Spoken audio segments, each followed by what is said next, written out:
Robbie and Josh. Ask them where they are.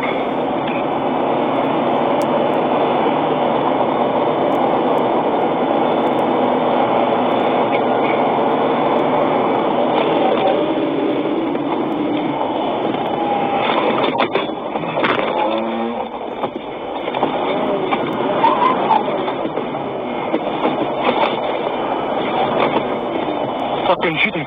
He's natural. I'm natural.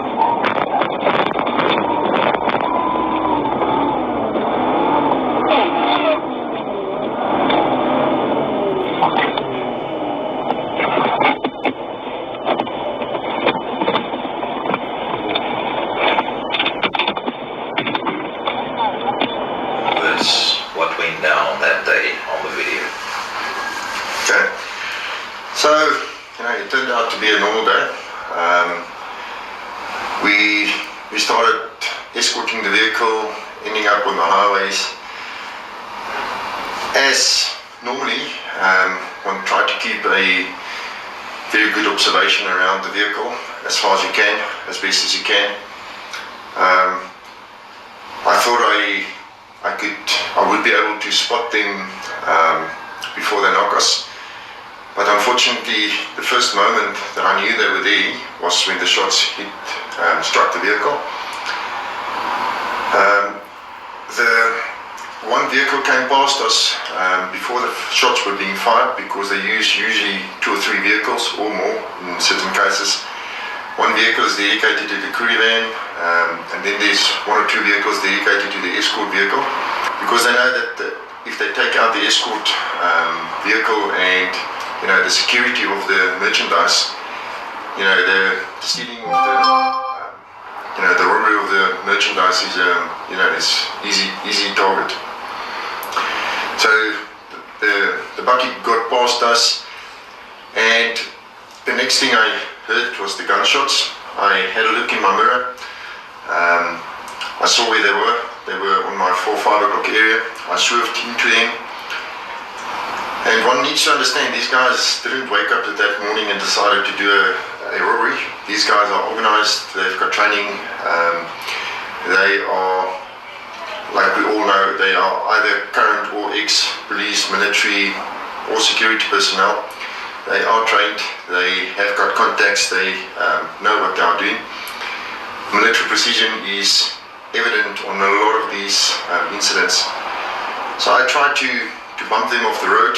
I managed to miss them first time. And then I saw that Bucky pushed the courier van off. Then I went over, went for them, trying to get them away from the courier van. As I drove past them, the Bucky took off. I tried to ram him off, and he just disappeared. The other vehicle came from behind. Again, I tried to block him. He came past me. I tried to ram him again. Unfortunately, those vehicles are quite powerful and fast. So he got past me before I could give him a proper push. Once he went past me, I turned around to go back to the crew vehicle to see where their crew was. I knew they were out of the bucky. They ran down the highway. But at that stage, there was 3 armed robbers with AKs on the highway. So I went back to the crew van. As I got to it and I looked back, the Audi turned around and he parked broadside into the highway. And his crew came out. They formed an extended line and they started shooting at us again. So I went for them again with my vehicle. And I know some of the questions was, why didn't we shoot back and all of that. That particular vehicle didn't have any gun ports in the doors of windows, so that wasn't a great option. I would have had to open the door to engage him with a rifle. At that stage, my vehicle was my weapon and my cover, so that was my first option to use until it's exhausted, until the vehicle has been shot out or disabled completely. Then my follow-up actions would have changed. But at that stage, that that was my first option, and that's what we used. So I went after the audio again. At that stage there were 6 armed men on the highway. I tried to chase the audio down. He went into entrance of a hotel close by. I pushed him around. He went over those concrete balls. He got stuck. I tried to get over the concrete balls to get close to him, and I got stuck. And unfortunately, that's where the whole thing ended. So that's how that incident happened.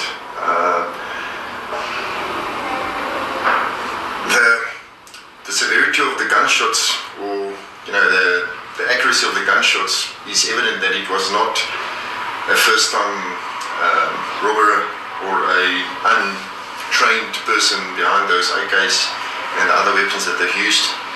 You could see they were well prepared. The modus operandi is what they normally use. We know that, and that was my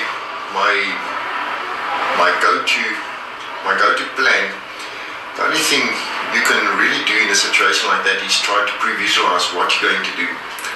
There's unfortunately no ways that any person, any training provider can train you specifically in a real life scenario like that to do. So in my mind, I knew my weapon was my vehicle, and that is how I was going to utilize it.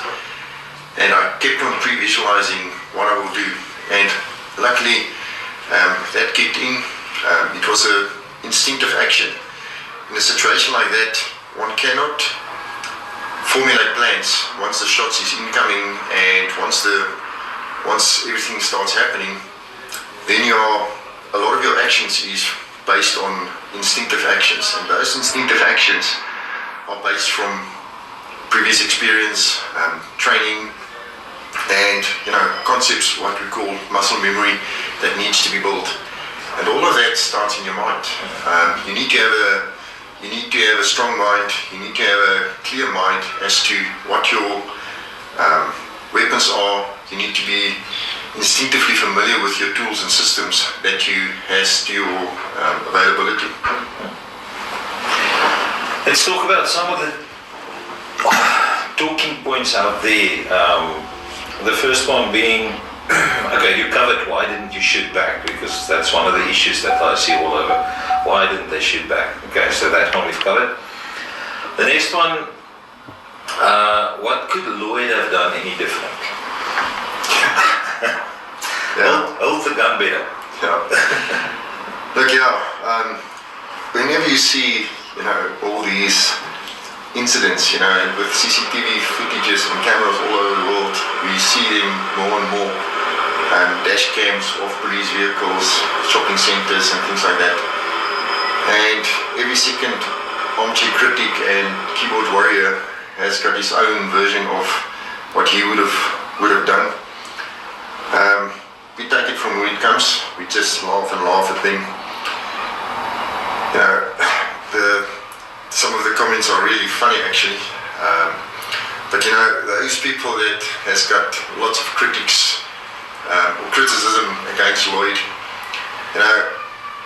they must get up, put their sugar-free soft drink down, put their bucket of popcorn down, get up from behind their screen or the TV where they've watched their 100th action movie, put on the bulletproof, put on your boots, get into the car with us in that confined space, and maybe when you're lucky, because you are bound to be lucky sometimes, bullets will be incoming, and let's see what you are made of really, because hindsight is a wonderful thing. And in hindsight, I could have done much better. I could have done certain things better, but in the moment, things happen in the moment, and you need to live in that moment, and you need to react in the moment. So Lloyd did a good job. He did what he was asked to do. I asked him to phone Robbie and Joss. By name, they are very famous now. Unfortunately, there was scramblers and cell phone scramblers and blockers and all those type of things And those type of equipment is available to the bad guys. So he couldn't make the call. What else should he have done? Like you said, should he have held the gun better? There was no opportunity for him to get out, run, shoot, or do anything. The best thing he could do was stay calm, which he did brilliantly. He didn't freak out and be a bigger burden on me, trying to keep the car on its wheels. So, for a guy that worked fourth day in the company and on the fourth day, or first week in the company, fourth day in a gun battle, he did exceptionally well. Hats off.